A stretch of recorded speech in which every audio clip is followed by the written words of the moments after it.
Good morning, 8th class. Today we will study about microorganism, your second chapter in science.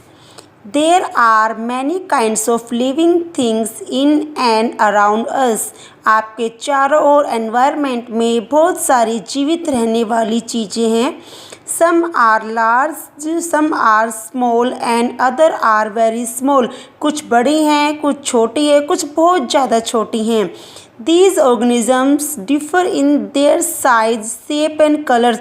सभी जीवित रहने वाले जीवों की shape, size, color different होते हैं. Some of these can be seen with the naked eyes. आप उनमें से आप किसी को आप अपनी आँखों से देख सकते हैं. But a large number of organism are very small and can only be seen through a microscope. But कुछ ऑर्गेनिज्म एनवायरनमेंट में बहुत ज़्यादा छोटे होते हैं जिनको आप अपनी आँखों से नहीं देख सकते. उसके लिए आपको माइक्रोस्कोप यानी सूक्ष्मदर्शी की आवश्यकता होती है. The organisms which are too small to be seen by the naked eyes and can seen only through a microscope are called microorganism और microbe. कि वो ऑर्गेनिज्म जो बहुत छोटे होते हैं जिनको आप अपनी नेक्ड आइज से नहीं देख सकते, आपको उनको देखने के लिए माइक्रोस्कोप की हेल्प लेनी होती है, वो कहलाते हैं micro organism. The science which deals with the study of microorganisms is known as microbiology. The scientists who study microorganisms are called microbiologists. अब है व्हाट आर माइक्रोऑर्गेनिज्म. माइक्रोऑर्गेनिज्म क्या होते हैं? Those organisms which cannot be seen with naked eyes and are visible under a microscope only are called microorganism और microbe. जिनको आप सूक्ष्मदर्शी की हेल्प से देख सकते हैं वो होते हैं आपके microorganism. These organism are present everywhere. ये ऑर्गेनिज्म सभी जगह प्रेजेंट होते हैं. It is almost impossible to think of any place without them. The maximum number of microbe are found in natural substrata which are rich in organic food. These organisms have a great impact on human in many ways. ये organism जो है human की life पे बहुत ज़्यादा impact डालते हैं. ये माइक्रो ऑर्गेनिज्म ह्यूमन के फ्रेंड भी होते हैं, फोए भी होते हैं. मीन्स मित्र भी होते हैं और दुश्मन भी होते हैं. किसी किसी चीज़ में ये ह्यूमन की हेल्प करते हैं और किसी किसी चीज़ में ये ह्यूमन के लिए हार्मफुल होते हैं. Where are माइक्रोफाउंड. माइक्रोऑर्गेनिज्म कहाँ पाए जाते हैं? देखिए, most microorganism are hardy and can be found in almost any kind of environment. Most organism बहुत ज़्यादा साहसी होते हैं और वो मोस्टली पूरे वातावरण में पाए जाते हैं. They are found in the hottest of desert and even in the coolest icy polar region. वो बहुत ज़्यादा गर्मी जहाँ रेगिस्तान होता है वहाँ भी, या जहाँ बहुत ज़्यादा ठंड पड़ती है पोलर रीजन में, वहाँ भी सभी जगह पाए जाते हैं. सब microbe live in the cracks of the sea floor. कुछ माइक्रो ऑर्गेनिज्म जो है समुद्र के पास भी रहते हैं.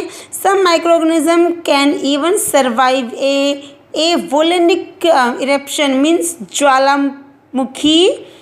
ठीक है, तो कुछ ऑर्गेनिज्म जो है वहाँ भी सर्वाइव करते हैं. Microorganism are also found in salty water in marshland and even inside our body. Microorganism जो है जो समुद्र का पानी होता है उसमें भी होते हैं, आपकी बॉडी के अंदर भी होते हैं. Common feature of microbe. Microorganism are very hard. They can be found extreme of every kind of environment. ये बहुत ज़्यादा हार्ड होते हैं, सभी जगह पे पाए जाते हैं. Microorganisms are capable of forming a tough cell around them or called cyst, which enable them to survive in extreme environmental condition of heat or cold. इनकी जो बॉडी पे जो बहुत हार्ड सेल होती है जिसकी वजह से ये किसी भी कंडीशन में, कोल्ड में, गर्मी में, डेजर्ट में सर्वाइव कर सकते हैं. Most of microorganism can reproduce independently. They can grow on their own. वो अपने आप से grow होते हैं, वो independently अपने आप reproduce होते हैं. Some organisms even grow on their whole bodies. Maximum member of microorganisms are harmful and give birth to many diseases like cold, fever, malaria. बहुत सारे माइक्रो ऑर्गेनिज्म जो होते हैं बहुत हार्मफुल होते हैं. इनसे बहुत सारी बीमारी होती है. कोल्ड हो जाता है, फीवर हो जाता है, जुकाम हो जाता है, मलेरिया होता है. बट कुछ माइक्रोब जो है यूज़फुल और हेल्पफुल होते हैं हमारे लिए. Types of microorganism can be divided into 5 groups. First, bacteria, algae, protozoa, fungi and virus. आज हम पढ़ेंगे बैक्टीरिया के बारे में. Bacteria are single celled organism that vary in shape and size. Bacteria जो है सिंगल सेल ऑर्गेनिज्म होते हैं. Bacteria can be found everywhere. ये सभी जगह पाए जाते हैं. In air, in water, in soil, food product, सभी जगह. Also bodies of other living organism. इनका size, the size of bacteria range from 0.2 micron to 100 micron. इस 0.2 माइक्रोन से लेके 100 माइक्रोन तक इनका साइज होता है. और 1 माइक्रोन इक्वल होता है 1/1000 ऑफ ए मिलीमीटर. इनका स्ट्रक्चर देखिए कैसा होता है. Bacteria are unicellular organism. ये सिंगल सेल ऑर्गेनिज्म होते हैं. They are made up of a single cell. They do not possess a nucleus in their cell. The material of the nucleus is scattered in the cytoplasm. इसकी जो nucleus में जो है cytoplasm होता है. The cytoplasm is granular. ये इसका मतलब होता है कि दानेदार and colloidal in nature. It contain up to 85% water. The cell has a hard cell wall. They lack the organelles means अंग which are bound by cell membrane. The bacteria which are harmful and spread disease are mostly enclosed by a capsule of a slimy layer. Bacteria जो है harmful होते हैं और बहुत सारी बीमारियों को स्प्रेड मीन्स फैलाते हैं. यहाँ पे आपको जो है bacteria exist in 3 shape. First है रोड शेप्ड बैक्टीरिया, सेकंड है ball shaped bacteria and third one is spiral shaped bacteria. Nutrition की बैक्टीरिया में किस प्रकार से न्यूट्रिशन, किस प्रकार से पोषक पदार्थ वो लेते हैं. Bacteria can be divided into 2 form on the basis of their nutrition. First आपका autotroph. Some bacteria can prepare their own food like plant by a process similar to photosynthesis. कुछ जो है बैक्टीरिया अपना भोजन खुद बनाते हैं like plant, similar to photosynthesis की तरह. The bacteria utilising the sunlight to prepare their food are called phototroph. Some other bacteria prepare their food utilizing the energy produced by inorganic compound of ammonia, iron and hydrogen.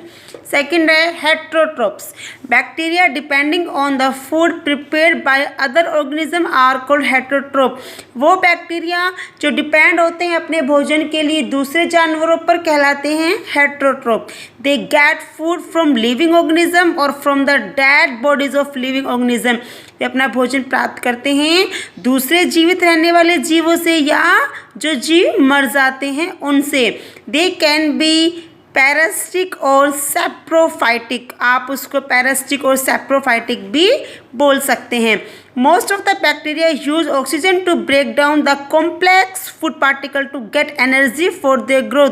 बहुत सारे bacteria जो oxygen का use करते हैं, जो वो complex भोजन खाते हैं उनको उसको तोड़ने के लिए और एनर्जी और ग्रोथ के लिए. Such bacteria are called aerobic bacteria. While some bacteria do not need oxygen for their energy utilization, such bacteria are called anaerobic bacteria, जिनको ऑक्सीजन की आवश्यकता नहीं होती अपने भोजन को यूटिलाइज करने के लिए, वो कहलाते हैं anaerobic bacteria. Reproduction and growth, when environmental conditions are favorable, the bacteria reproduce actually by the process of binary fission, in which a single cell bacteria divide into two equally size cell. जैसे कि आप इसमें देख सकते हैं, ये parent cell है, ये सिंगल सेल है, ये टू न्यू सेल में डिवाइड हो गई है। These two newly formed cells are called daughter cells. The daughter cells are maturity once again divide to form four new cells, and the process goes on until the condition become unfavorable.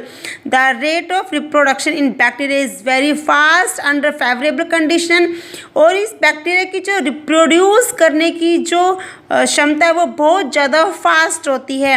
Normally in every 20 minute the process of binary fission take place, हर 20 minutes में ये process जो है take place लेती है। Useful bacteria, bacteria help in fighting against disease, ये बीमारी के खिलाफ लड़ने में आपकी मदद करता है, इससे मेडिसिन बनाई जाती हैं antibiotic. Tanning of jute is done by bacteria present in the water, jute की जो टैनिंग है वो इससे प्रिपेयर किए जाते हैं। Bacteria are also useful in biogas plant में इसका यूज़ होता है। Bacteria help in curdling of milk, cheese is also made from the milk with help of bacteria, bacteria की हेल्प से जो है आप जो है दूध से दही बना सकते हैं। Vinegar is obtain from bacteria, vinegar भी बैक्टीरिया से ऑब्टेन होता है। Certain bacteria are present in the intestine of the animal which help the animal in digestion, ये एनिमल्स की हेल्प करते हैं उनके भोजन को डाइजेस्ट करने में। Bacteria are the cleaning agent on the earth, bacteria जो है एनवायरनमेंट को क्लीन करने के भी काम आता है। नेक्स्ट टॉपिक आपका आता है कर्डलिंग ऑफ मिल्क, कि मिल्क से आप दही कैसे बन जाता है, कैसे बनाते हैं। Have you ever imagined how milk turns into curd, आप हमेशा आश्चर्यचकित हो जाते हैं कि कैसे जो है दूध से दही बन जाता है। वट मैजिक टेक प्लेस, ऐसा क्या मैजिक होता है उसमें। It is actually the magic of bacteria, ये एक्चुअली बैक्टीरिया का मैजिक होता है। Which convert the milk into curd, जो मिल्क को दही में कन्वर्ट कर देता है। The bacteria called lactobacillus is responsible for curdling milk, lactobacillus जो है वो जिम्मेदार होता है दूध से दही बनाने में। When curd is added to the milk, जब जो है मिल्क में थोड़ी सी मात्रा में दही को जब आप मिलाते हैं, द लैक्टोबिलियस ग्रोज, तो वो लैक्टोबिलियस ग्रो होता है, उगता है, and it convert milk sugar cold lactose into lactic acid, the thickness the milk in the form of curd, तो मिल्क की थिकनेस को वो कर्ड में कन्वर्ट कर देता है। This bacteria grows fast in warm milk, that is why when the curd thickens we put it in the cool place like fridge, जब curd बन जाता है तो आप उस कर्ड को और अच्छा बनाने के लिए उसको कूल प्लेस यानी फ्रिज में रख देते हैं। If we do not do that, the curd will become sour due to extra growth of lactobacillus, lactobacillus की एक्स्ट्रा ग्रोथ की वजह से आपका कर्ड जो है थोड़ा सा खट्टा हो जाता है। ठीक है, अब हार्मफुल बैक्टीरिया आपके लिए कैसे जो हार्मफुल होता है। Bacteria causes spoilage of food like souring of milk, rotting of meat, ये बैक्टीरिया आपके जो है आप ज़्यादा देर तक अगर आपने दूध को बाहर रखा समर में तो बैक्टीरिया की वजह से वो आपका खट्टा हो जाएगा, ख़राब हो जाएगा, भोजन आपका ख़राब हो जाएगा। Bacteria causes many fatal disease, ये बहुत सारी जो है बीमारी हो जाती है बैक्टीरिया से। Bacteria cause many disease in plant also, plants में भी इसकी वजह से बहुत ज़्यादा बीमारी होती, जैसे fire blind in pears, black rot in cabbage में ब्लैक वो धब्बे हो जाते हैं। रोटिंग ऑफ पोटैटो ख़राब हो जाते हैं। Many other disease of fruit and vegetable are caused by bacteria, बहुत सारे फ्रूट्स और वेजिटेबल भी बैक्टीरिया की वजह से खराब आपके हो जाते हैं। नेक्स्ट टॉपिक आपका आता है algae. The term algae refer to simple plant like organism that have cell wall and chlorophyll. Term algae जो रेफर करता है एक सिंपल प्लांट ऑर्गेनिज्म जिसमें सेल वॉल होती है and chlorophyll within the cell, उसकी सेल में chlorophyll होता है। Chlorophyll enable photosynthesis in algae. They have no root stem और लीव, उसके अंदर कोई भी रूट स्टेम और लीव्स नहीं होती हैं। Algae can be seen growing on the moist surface as green and brown patches. इसका साइज क्या होता है? The size of algae range from 1 micron to almost 16 micron metre. Structure algae can be unicellular, ये आपका unicellular और multicellular दोनों होते हैं। मल्टीसेलर एलिस फॉर्म जेंट और kelps. Unicellular Ellis can be of various shape and size like oval shaped, spinodal shaped, rod shaped और spherical. Unicellular आपका जो डिफरेंट शेप्स में होता है और आप इसको जो है 3 कैटेगरीज में डिवाइड कर सकते हैं। Red algae, brown algae, blue green algae. Except these 3 colors, algae have many other color combination like golden brown algae, green algae. The variation of color is due to the presence of color pigment in them. इसमें जो colour का variation कहाँ से आता है? ये colour pigment की वजह से आता है। All algae process chlorophyll except these color pigment.